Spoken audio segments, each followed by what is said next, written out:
বন্ধুরা আজকের ভিডিওতে ফিউশন মাইক্রোফিন্যান্স কোম্পানিটাকে ইনডেপথ অ্যানালাইসিস করে এটা বোঝার চেষ্টা করব যে কোম্পানির মধ্যে হঠাৎ করে এমন কি প্রবলেম ক্রিয়েট হলো যে দুদিনের ট্রেডিং সেশনে কোম্পানিটা কালকে 20% এবং আজকে 10% ডাউন ট্রেন্ডে চলে এসেছে।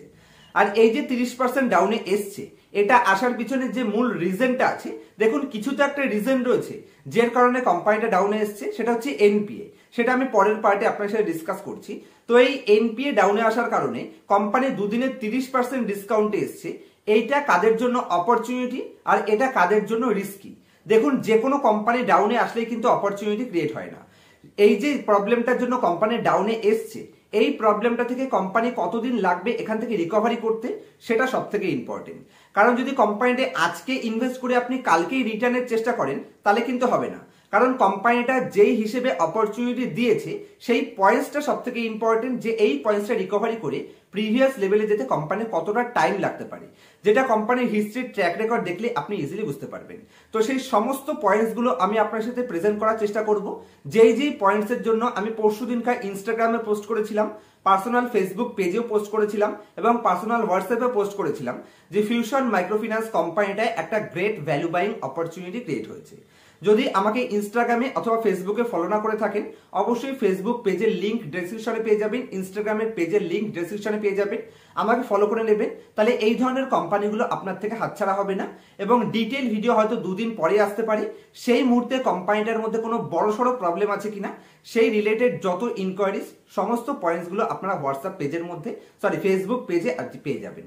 যে কারণে ডেফিনেটলি ফেসবুকে যদি ফলো না করে থাকেন অবশ্যই ফেসবুক পেজে ফলো করে রাখবেন। তো চলুন সবার প্রথমে আমরা এটা বোঝার চেষ্টা করি যে ফিউশন মাইক্রোফিন্যান্স কোম্পানিটার নিচে যাওয়ার রিজন কি আছে।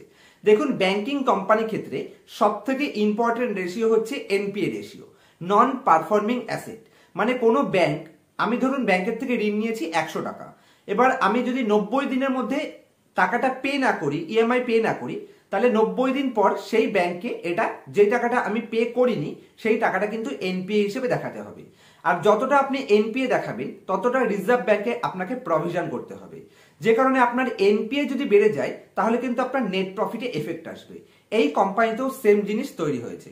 তবে এখানেও একটা ইম্পর্টেন্ট রোল প্লে করে, কারণ শুধু এনপিএ দেখলেই হবে না, এনপিএর আলাদা আলাদা কিছু প্যাটার্ন থাকে। ব্যাংকিং কোম্পানির ক্ষেত্রে আলাদা থাকে এবং স্মল ফিন্যান্সের ক্ষেত্রে আলাদা থাকে। আর এই কোম্পানিটা যেহেতু স্মল ফিন্যান্স ব্যাংকের মধ্যে চলে আসছে, ফিউশন মাইক্রো ফিন্যান্স মানে একদমই মাইক্রো লেভেলের ফিন্যান্স করে থাকে, যে কারণে মাথায় রাখতে হবে মাইক্রো ফিন্যান্স কোম্পানির ক্ষেত্রে তাদের কিন্তু অ্যাকুমুলেটেড এনপিএ একত্রিত হয়। অ্যাকুমুলেটেড এনপিএ মানে হচ্ছে, সাপোজ মনে করুন আপনার এই কোয়ার্টারে 10 টাকা এনপিএ হলো, পরের কোয়ার্টারে 10 টাকা এনপিএ হলো, এইভাবে সমস্ত কিছু একত্রিত এনপিএ কে আপনি হঠাৎ করে মানুষের সামনে নিয়ে আসেন আর বলে দেন যে আপনার 1% এনপিএ বেড়ে গেছে। যেটার কারণে কিন্তু এই ধরনের যত স্মল ফিন্যান্স বা মাইক্রো ফিন্যান্স কোম্পানিগুলো আছে সমস্ত কোম্পানিতে একমাত্র রিস্ক থাকে, সেটা হচ্ছে অ্যাকুমুলেটেড এনপিএ রিস্ক। যেই রিস্কটাই কিন্তু পরশুদিনকে অ্যাকচুয়ালি কোম্পানি ডিসক্লোজ করেছে, যে কারণে কোম্পানিটা লাস্ট দুদিনের ট্রেডিং সেশনে 30% ডিসকাউন্টে এসছে। এখন কোশ্চেন হলো, এই যে কোম্পানির এনপিএটা ইনক্রিজ হলো, কতটা এনপিএ ইনক্রিজ হলো এবং এনপিএ ইনক্রিজ যে পরিমাণে হয়েছে তার থেকে বেশি পরিমাণেই কিন্তু স্টক ডাউনে এসছে। যে কারণে আমার এক্সপেকটেশন, আমার এক্সপিরিয়েন্স এবং আমার নলেজ বলছে যে ফিউশন মাইক্রোফিন্যান্স কোম্পানিটার মধ্যে একটা great value buying opportunity create হয়েছে। হয়তো আপনাদের দ্বিমত থাকতে পারে, তবে যদি ইনভেস্টমেন্ট করতে চান ভিডিওটি প্রথম থেকে শেষ অবধি মনোযোগ সহকারে দেখবেন। যদি আমার অ্যানালাইসিসের সাথে আপনার অ্যানালাইসিস ম্যাচ করে তবেই আপনি ইনভেস্টমেন্ট ডিসিশন নেবেন, কারণ এটা স্টক মার্কেট, সমস্ত ডিসিশন একদম আপনার সম্পূর্ণ নিজস্ব। প্রফিট হলেও আপনার হবে, লস হলেও আপনার হবে। যে কারণে কোম্পানি পছন্দ হওয়ার পর নিজের ফিনান্সিয়াল অ্যাডভাইজারের সাথে কনসাল্ট করে তারপর অবশ্যই ইনভেস্টমেন্ট ডিসিশন নেবেন। আমার পার্সোনাল এক্সপিরিয়েন্স এবং পার্সোনাল ভিউটা আমি আপনার সাথে রাখার চেষ্টা করছি। চলুন আমি আপনার সাথে স্ক্রিন রেকর্ডিং শেয়ার করে প্রত্যেকটা পয়েন্টস বোঝানোর চেষ্টা করব যে কেন আমি মনে করছি এই কোম্পানিটায় একটা great value buying opportunity create হয়েছে। সবার প্রথমে আমি আপনাদের পেজের উপর নিয়ে গিয়ে কোম্পানির অ্যানুয়াল রিপোর্টস এর মধ্যে থেকে এনপিএর হিস্ট্রির রেকর্ডটা আপনাদের বোঝানোর চেষ্টা করব, যাতে করে বুঝতে পারবেন যে কতটা অ্যাকচুয়ালি ইম্প্যাক্ট কোম্পানির মধ্যে এসেছে। তো আশা করছি আপনারা আমার স্ক্রিনটি দেখতে পাচ্ছেন। ফিউশন মাইক্রোফিন্যান্স কোম্পানি দুদিনের 30% ডিসকাউন্টে আসার মেইন রিজন যদি আমি সবার প্রথমে ডিসকাস করি, সেটা হচ্ছে কোম্পানির NPA ratio, non performing asset. তো আমি যদি কোয়ার্টারলি রেজাল্টের মধ্যে আসি, তাহলে কোয়ার্টারলি রেজাল্টে এখানে সমস্ত ডিটেলস আপনি পেয়ে যাবেন। আগে হিস্ট্রির ট্র্যাক রেকর্ড কি আছে এবং লেটেস্ট কি চেঞ্জেস হয়েছে সেই পয়েন্টসটা আমি আপনাদের বোঝানোর চেষ্টা করব। তো দেখুন এখানে কোম্পানির নেট এনপিএ আপনারা দেখতে পাচ্ছেন।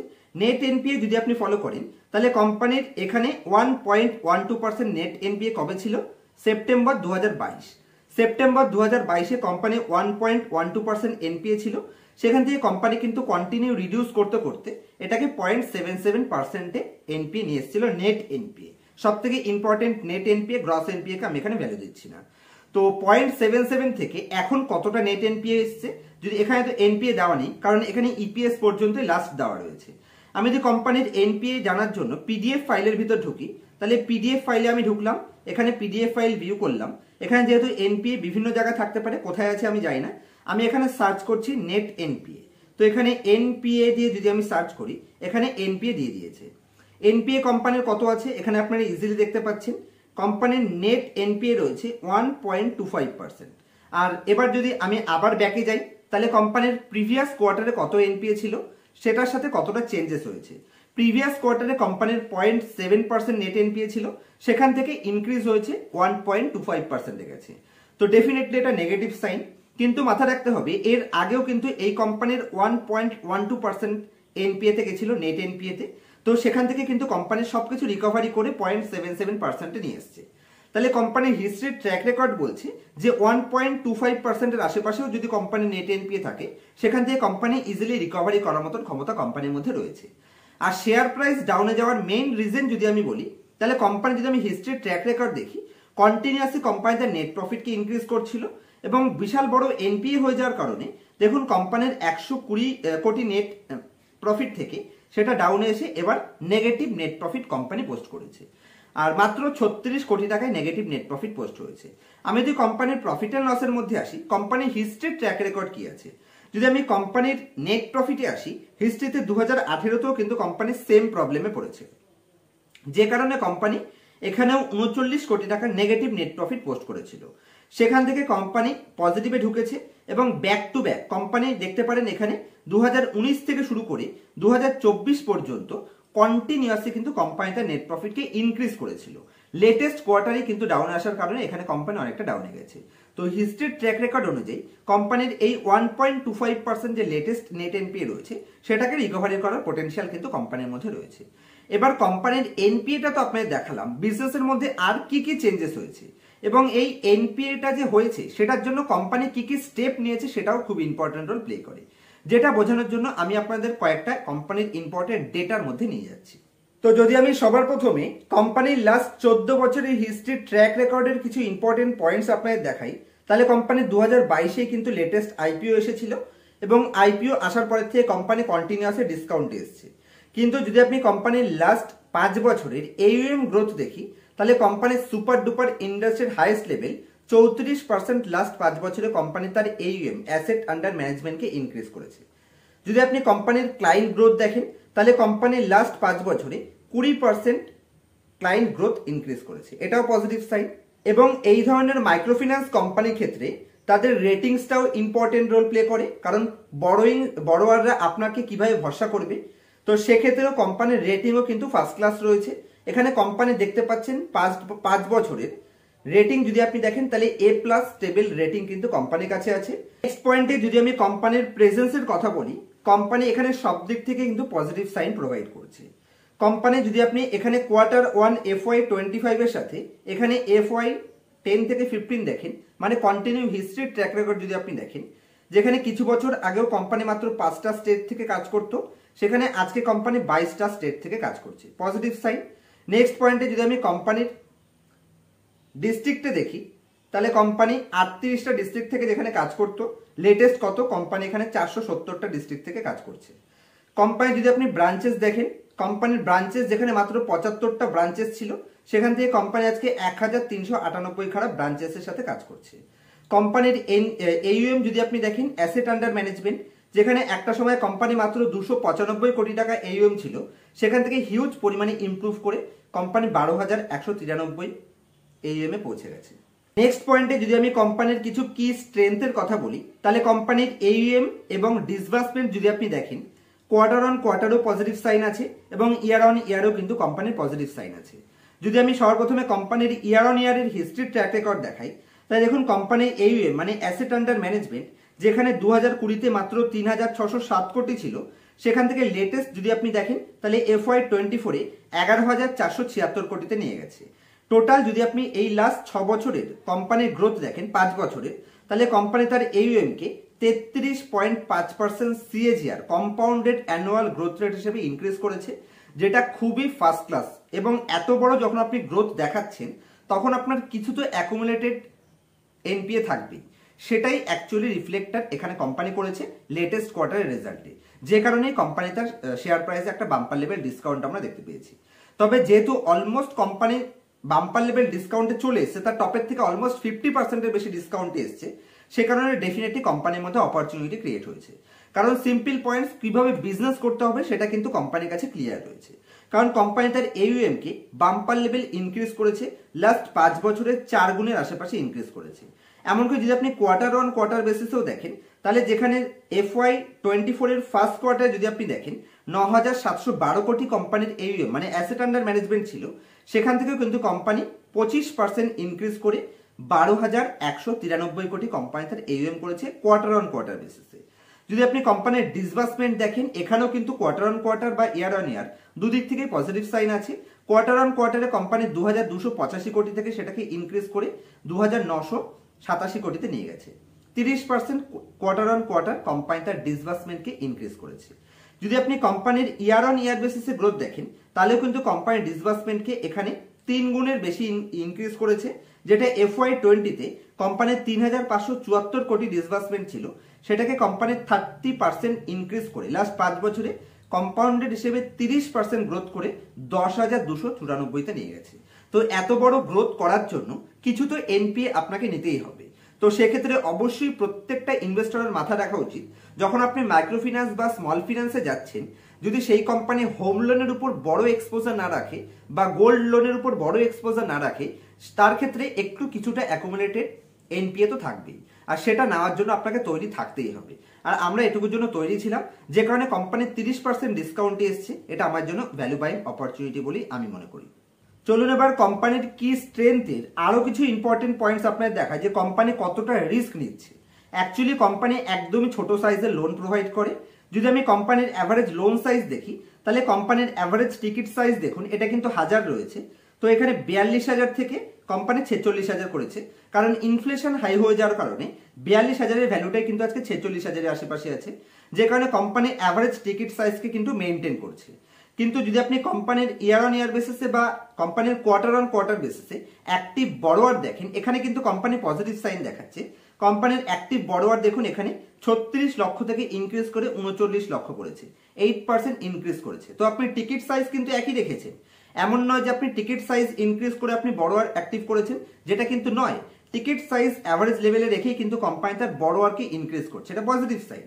এমনকি যদি আপনি টিকিট সাইজ হিসেবে কোম্পানির এখানে ইয়ার অন ইয়ারও দেখেন, তাহলেও কিন্তু ইয়ার অন ইয়ার এখানে বিশাল বড় গ্রোথ নেই। 29,000 থেকে এটা 43,000 করেছে। তো বড়োয়ারের টিকিট সাইজ তো ঠিক আছে, কিন্তু অ্যাক্টিভ বড়োয়ার যদি দেখেন, এখানে কিন্তু 19% গ্রোথ আছে।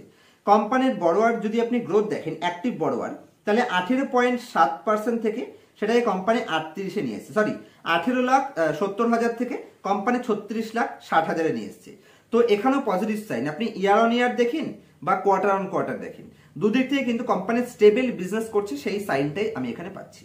আচ্ছা, কোম্পানি লোন ইনক্রিজ করছে, বড়োয়ার ইনক্রিজ করছে, কিন্তু আপনার লাইবিলিটিস ইনক্রিজ হচ্ছে কিনা, লাইবিলিটিসকে আপনি কিভাবে ম্যানেজ করছেন, সেটা কিন্তু খুবই ইম্পর্টেন্ট। যদি আপনি কোম্পানির এখানে অ্যাভারেজ কস্ট অফ বড়োয়িং দেখেন, এটা কিন্তু ডাউনে আসছে, যেটা যে কোনো ব্যাংকিং কোম্পানির জন্য খুবই ইম্পর্টেন্ট এবং পজিটিভ সাইন। আপনি 2020-তে যদি আপনি দেখেন, তাহলে যেটা 12.3% ছিল, সেটাকে কিন্তু কোম্পানি কন্টিনিউয়াসলি রিডিউস করে করে আজকে লাইফ টাইমে লাস্ট 6 বছরের সব থেকে lowest level company average cost of borrowing show করছে। এটা কিন্তু খুবই ইম্পর্টেন্ট। নেক্সট পয়েন্টে যদি আমি কোম্পানির মার্জিনাল এবং তার সাথে কোম্পানির অ্যাভারেজ কস্ট অফ বড়োয়িং দেখি, তাহলে এখানে যে ব্লু লাইনটা আপনারা দেখতে পাচ্ছেন, সেটা আপনাকে মার্জিনাল কস্ট অফ বড়োয়িং দেখাচ্ছে, যেটা Q4 FY23-তে 10.7% ছিল, সেটা কোম্পানির লেটেস্ট Q1 যদি আমি দেখি, তাহলে FY25-এ কত করেছে, 10.7% থেকে রিডিউস করে 10.1% করেছে, 0.6% রিডিউস করলেন, এটাও পজিটিভ সাইন। এমনকি যদি আপনি কোম্পানির অ্যাভারেজ কস্ট অফ বরোয়িং দেখেন, এখানেও পজিটিভ সাইন আছে। অ্যাভারেজ কস্ট অফ বরোয়িং যেখানে দেখুন, যেটা 10.4% ছিল Q4 FY23-তে, সেটা কন্টিনিউয়াসলি কোম্পানি রিডিউস করে আজকে লাইফ টাইমের সব থেকে লোয়েস্ট লেভেলে মেনটেন করছে। তাহলে আপনি কস্ট অফ বরোয়িংকে রিডিউস করছেন, আপনি অ্যাভারেজ কস্ট অফ বরোয়িংকে রিডিউস করছেন, মার্জিনকে রিডিউস করছেন, কস্ট অফ বরোয়িং এর মার্জিনের সমস্ত জিনিস কিন্তু এখানে পজিটিভ সাইন কোম্পানি শো করছে। চলুন এবার কোম্পানির রেটিং যদি আমি দেখি, এখানে কোম্পানির 2017-তে রেটিং ছিল BBB+, সেখান থেকে 2019-এ আমি আপনাকে দেখিয়েছিলাম কোম্পানির এনপিএ ইনক্রিজ হয়ে গেছিল, যে কারণে কোম্পানি সেখানে A- এসেছিল। তারপর থেকে সেখানে কন্টিনিউয়াসলি কোম্পানি রিকভারি করে সেটাকে আজকে লেটেস্ট যদি আপনি দেখেন তাহলে A+ কিন্তু কোম্পানি তার রেটিং শো করছে। তো কন্টিনিউয়াসলি কোম্পানি তার রেটিংকে ইমপ্রুভ করেছে, এখানে কিন্তু কোনো নেগেটিভ সাইন আমি পাচ্ছি না। চলুন এবার কোম্পানির প্রফিট অ্যান্ড লস স্টেটমেন্টটাকে অ্যানালাইসিস করি যে এখানে কি কি পজিটিভ বা নেগেটিভ সাইন আছে।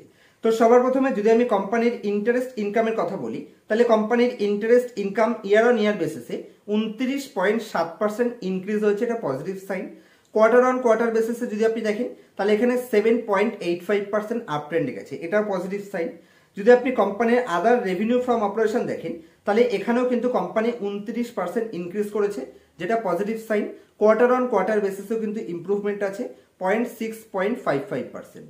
এবং যদি আমি কোম্পানির টোটাল ইনকাম দেখি তাহলে কোম্পানির টোটাল ইনকাম কিন্তু এখানে 27% ইনক্রিজ হয়েছে। এবং যদি আপনি কোম্পানির কোয়ার্টার অন কোয়ার্টার দেখেন তাহলেও কিন্তু কোম্পানি এখানে 4.7% ইনক্রিজ করেছে, যেটা আগের বছর কোম্পানির টোটাল ইনকাম ছিল 552 কোটি, সেটাকে কোম্পানি ইমপ্রুভ করে 707 কোটি করেছে। তো বন্ধুরা, আমিও আশা করছি যে কোম্পানির মধ্যে নেগেটিভ সেন্টিমেন্টটা কি ক্রিয়েট হয়েছে সেটা আপনাদের ক্লিয়ার করতে পেরেছি। কোম্পানির এখানে একমাত্র প্রবলেম, কোম্পানি তার অ্যাকুমুলেটেড এনপিএটাকে হঠাৎ করে মার্কেটে ইন্ট্রোডিউস করেছে, যে কারণে মার্কেট এটাকে খুবই নেগেটিভলি নিয়েছে। কারণ যে company back to back bumper level growth করছিল, bumper level net profit, bumper level operating profit margin, bumper level revenue, cost of borrowing reduce করছে, সবকিছু মার্কেটের এক্সপেকটেশনের থেকে অনেক বেশি হায়ার লেভেলে ছিল, তার এগেনস্টে কোম্পানি হঠাৎ করে তার নেট প্রফিটটাকে নেগেটিভ শো করলো এবং তার এনপিএটাকে হঠাৎ করে ইনক্রিজ করলো, যে কারণে মার্কেট এটাকে হঠাৎ করে নেগেটিভলি নিয়েছে। এবং এখান থেকে রিকভারি করার মতন প্রত্যেকটা সাইন কিন্তু কোম্পানির মধ্যে আমি দেখতে পাচ্ছি। সেটা আপনি কোম্পানির কস্ট অফ বরোয়িং দেখেন, কোম্পানির নেট ইন্টারেস্ট মার্জিন দেখেন, কোম্পানির বাদবাকি সমস্ত সাইনগুলো কিন্তু পজিটিভ আছে। জাস্ট কোম্পানির এনপিএটা নেগেটিভ এসছে, যদিও জাস্ট বলা উচিত নয়, কারণ ব্যাংকিং কোম্পানির ক্ষেত্রে এনপিএ নন পারফর্মিং অ্যাসেটটা খুবই ইম্পর্টেন্ট রোল প্লে করে, কারণ সেটাই আপনার নেট প্রফিটকে নেগেটিভ নিয়ে যাওয়ার জন্য যথেষ্ট। কিন্তু যতটা নেগেটিভ নেট প্রফিটে গেছে সেই হিসেবে যদি আমি কোম্পানির ভ্যালুয়েশন যাচাই করি, যেটা বোঝানোর জন্য আমি জাস্ট 2 মিনিট টাইম নেব, কি ভ্যালুয়েশনে আজকে কোম্পানি ট্রেড করছে সেটা বোঝানোর জন্য আমি আপনার সাথে আরো একবার স্ক্রিনটা শেয়ার করছি। তো আশা করছি আপনারা আমার স্ক্রিনটি দেখতে পাচ্ছেন। যদি আমি সবার প্রথমে আপনাদের ভ্যালুয়েশনের একটা পয়েন্ট দেখাই, কোম্পানির প্রাইস টু বুক রেশিও মাত্র 1.1 time company price to book রেশিওতে ট্রেড করছে। সেই হিসেবে যদি আমি কোম্পানির রিটার্ন রেশিওতে যাই তাহলে ডাউনে আসার পরেও কিন্তু কোম্পানি 20%-এর আশেপাশে রিটার্ন অন ইকুইটি জেনারেট করছে। এবং কোম্পানি যদি আরও দেখি, রিটার্ন অন অ্যাসেট 5%-এর আশেপাশে, সুপার গ্রেট লেভেলে রয়েছে। যদি আপনি কোম্পানির প্রাইস দেখেন তাহলে 675 থেকে কোম্পানি 50%-এর বেশি ডিসকাউন্টে এসে 315 টাকাতে ট্রেড করছে। আর মিস্টার ওয়ারেন বাফেট বলেন, যদি এরকম কোনো বিজনেস আপনি পান যে বিজনেসটা নেক্সট 15 বছর সার্ভাইভ করতে পারবে, সেই কোম্পানিটা যদি তার টপের থেকে 60% ডিসকাউন্টে থাকে তাহলে সেটা যে কোনো কোম্পানির জন্য পজিটিভ সাইন প্রোভাইড করে। এবং ভ্যালুয়েশন হিসেবে কোম্পানি সুপার ডুপার পজিশনে আছে, 283 টাকা কোম্পানির বুক ভ্যালু আছে এবং তার এগেন্সটে মাত্র 313 টাকাতে কোম্পানি ট্রেড করছে। মার্কেট ক্যাপ হিসেবেও এখান থেকে বড় অপরচুনিটি রয়েছে এবং কোম্পানির কাছে হিস্ট্রির ট্র্যাক রেকর্ডও রয়েছে গ্রোথ করার, যে কারণে ডেফিনেটলি কোম্পানি ইন্ডাস্ট্রির পির তুলনায় যে বাম্পার লেভেল ডিসকাউন্ট পিতে ট্রেড করছে, সেই হিসেবে কোম্পানির পিই-জি রেশিও সাইন দিচ্ছে যে কোম্পানি যেই পি রেশিও ডিমান্ড করছে ভবিষ্যতে এখান থেকে পি এক্সপেনশনের চান্স রয়েছে এবং কোম্পানির ইপিএস গ্রোথেরও চান্স রয়েছে। তো ডেফিনেটলি কোম্পানিটাকে দেখা যেতে পারে বলে আমি মনে করি। যদি আমি কোম্পানির প্রফিট অ্যান্ড লস স্টেটমেন্টটা আপনার নিয়ে যাই তাহলে কোম্পানির সেলস মানে রেভিনিউ 266 কোটি থেকে কন্টিনিউ ইনক্রিজ করে life time highest level top লাইনে রয়েছে।